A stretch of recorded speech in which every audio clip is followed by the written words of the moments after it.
T20 உலகக்கோப்பை cricket போட்டியில் இந்திய அணி யாருமே எதிர்பார்க்காத அளவில் சிறப்பாக செயல்பட்டு ஒரு போட்டியில் கூட தோற்காமல் ஃபைனலுக்கு சென்றிருக்கின்றது. அரையிறுதியில் கூட பலம் வாய்ந்த இங்கிலாந்து அணியை சுக்குநூறாக உடைத்து 103 ரன்களில் சுருட்டியது. இந்திய அணியின் செயல்பாடு மிகவும் பிரமிக்கத்தக்க வகையில் இருந்தாலும் விராட் கோலி தொடர்ந்து சொதப்புவது ரசிகர்களுக்கிடையே ஒரு குறைவாகவே இருக்கின்றது. இந்திய அணியின் நட்சத்திர வீரராக விளங்கும் விராட் கோலி நடப்பு தொடரில் வெறும் 7 போட்டிகளில் விளையாடி 75 ரன்கள் மட்டுமே அடித்திருக்கிறார். குறிப்பாக அரையிறுதி போன்ற ஆட்டத்தில் விராட் கோலி எப்போதுமே சிறப்பாக செயல்பட்டு வரும் நிலையில் அவர் 9 ரன்கள் மட்டுமே எடுத்திருக்கிறார். இதனால் விராட் கோலிக்கு வழங்கப்படும் தொடக்க இடம் பாதிக்கப்படுமா, இல்லை அவர் 3வது இடத்திற்கு மாற்றப்படுவாரா, இடம் கிடைக்காமல் போகுமா என பல்வேறு கேள்விகள் எழுந்திருக்கின்றது. இந்த நிலையில் வெற்றி குறித்து பேசிய கேப்டன் ரோஹித் சர்மாவிடம் விராட் கோலி தொடர்பாக கேட்கப்பட்டது.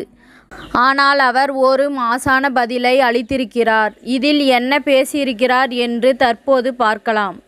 விராட் கோலி எவ்வளவு கிளாஸான வீரர் என்று நாங்கள் கண்டிப்பாக அறிவோம். 15 ஆண்டுகளாக விராட் கோலி இந்திய அணிக்காக விளையாடி இருக்கிறார். இதனால் கோலி ஃபார்மில் இருக்கிறாரா இல்லையா என்பதெல்லாம் ஒரு பிரச்சனையே எங்களுக்கு கிடையாது. விராட் கோலி தாம் அடிக்க வேண்டிய ரன்களை இறுதி போட்டிக்காக சேமித்து வைத்து கொண்டிருக்கிறார் என்று நான் கருதுகிறேன்.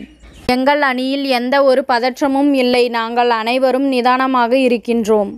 இறுதி போட்டியில் நாங்கள் சிறப்பாக விளையாடுவோம் என்று நம்பிக்கை இருக்கின்றது என்று ரோஹித் சர்மா பேசியிருக்கிறார்.